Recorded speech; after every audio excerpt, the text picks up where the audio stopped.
Hey everybody, today I just want to be expanding on what I spoke about in the last video about guild master loot versus personal loot and what is going to be the better loot choice for you and for your guild. So we're going to go over just what, the chances, like how each loot spec works, and then just my conclusion basically on what most guilds should be doing, kind of in the mid-range. So Master Loot, you get one piece of gear per every 5 people in the group, and then you get a 20% chance for every additional person in there. So if you have 19 people in a group, you're guaranteed to get 3 pieces of loot from the 15 people in that raid, and then you're guaranteed to, then you have an 80% chance to get a 4th piece of loot.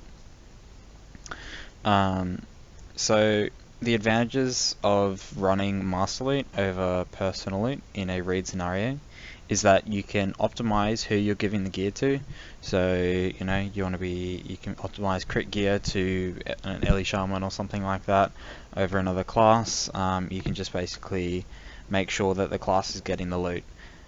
Have a better use of that piece of gear as opposed to a different class. Another advantage you could use Master Loot for is if you're doing split clears, so you can be funneling loot into people. That Master Loot is the obvious choice there, and probably the people doing that, this is not the video for them. Sorry about that. So, and then the last advantage to running Master Loot will be for when we get into things like the Night Hold, where you can get somebody started and finishing their 4-piece as soon as possible. Instead of your whole raid having 1 or 3 pieces, and it just you take much longer to finish those tier pieces off. So then personal loot works where every person has an individual 20% chance to get a piece of gear, but you are guaranteed 1 piece of loot per every 5 people. So in a 20-man group, you're guaranteed to have 4 pieces of loot, but each person has a 20% chance to get a piece of gear. So that means you could potentially be getting a minimum of 4, but you can be getting up to 20 if you get really lucky. So it's not going to be uncommon to see on bosses where you get 4, 5, 6, 7 pieces of loot. That really isn't, that's probably going to happen at least on one boss. So that's one of the advantages to running personal loot, is that it's you can potentially get more loot, and that you lose out that drama of of people not being happy they got something in a loot cancel. But that is something that's why I put asterisks there. If people are raiding and have problems with loot, you're probably not in the guild you want to be.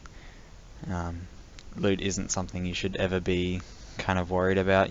Everyone's gonna be getting loot eventually, and if you're playing with people who are not doing it fairly, you should probably just be leaving.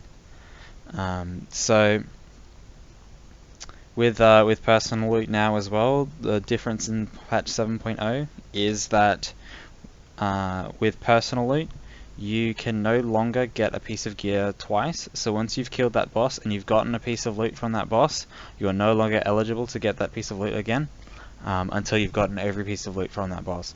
So that means that when you're doing repeat bosses, that you'll eventually be getting the item that you need. So if you need a trinket, eventually you can kill that boss enough times and you're pretty much going to be guaranteed the trinket on when you get a piece of loot.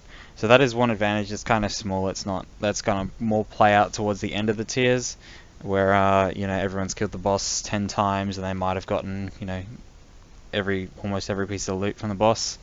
And the other thing with personal loot now is that you can trade the items if you have an item that is of equal or greater item level.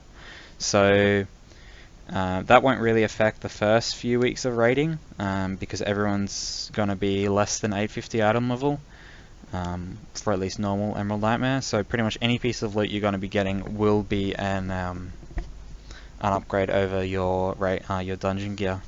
So where this will come into play is, say, you might have gotten a chest from the first boss and you might have gotten a chest from the last boss. Then you can be trading one of the chests you got to someone else in your raid. So loot shouldn't ever really be wasted. The way the stats work now is that you're generally going to be any piece of gear with an item level upgrade will generally be an upgrade. You're not going to be not upgrading a piece of gear based on secondary stats. So with the personal loot, we've just done some binomial distribution calculations. So on a single boss, you have 20 chances at getting a piece of loot. So for each person, you have that individual 20% chance, but you're guaranteed 4. So your probability of there being greater than 4 pieces of loot dropping is 37%. So you have it 37% of the time there will be more than 4 pieces of loot dropping. So in 37% of the bosses you kill, you will be getting more pieces of loot from the boss than you will on Master Loot. That is across all sizes of dungeons, all sizes of raid groups. So if you're in a 30-man raid group, you will have that same percentage chance there to be getting more loot from personal loot. The only downside to that is if you're running a 30-man group, chances are you're probably going to be funneling gear into people, and that's something I'll discuss later. And then across all 7 bosses in Emerald Nightmare, when you have a 37% chance to get more than 4 pieces of loot per boss, the chances of you getting more loot from personal loot than master loot over an entire raid is almost 80%. So just from that, you have an 80% chance with running personal loot over master loot for personal loot to give you more loot. So with this knowledge, I'm recommending, well, to most people who aren't doing split clears, who aren't running 30-man groups, to be funneling gear into like a certain specific number of people. So funneling that loot from the 30 players into maybe 10 or 15 to be running personal loot.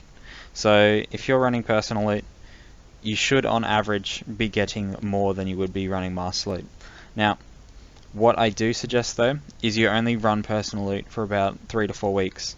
So what's going to happen is after 3 to 4 weeks, that's when you want to switch back to master loot, and that's when you want to be prioritizing people who may have still a blue from a dungeon, and then you have a mythic piece of gear dropping. So you might be able to give a specific person, say, a 45 item level increase, rather than everyone having a random chance on maybe getting 15 level item increase. So having master loot for when people actually start to get a decent amount of gear, and then people may have 1 or 2 spots where they can't fill. It just helps if you have good coordination with how your loot's getting distributed, you'll find that master loot will tend to boost the item level of your entire raid a lot more efficiently than personal loot will, once you actually have that baseline amount of gear.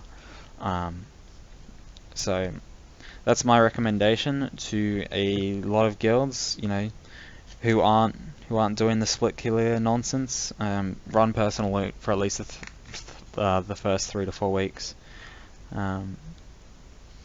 And then obviously, you also don't get into these situations where you'll be favoring, a certain number of people, and then causing the, social dramas associated with that. So anyway, thanks for watching. Hopefully this was informative. Feel free to leave any comments below, and I'll get back to you as soon as I can.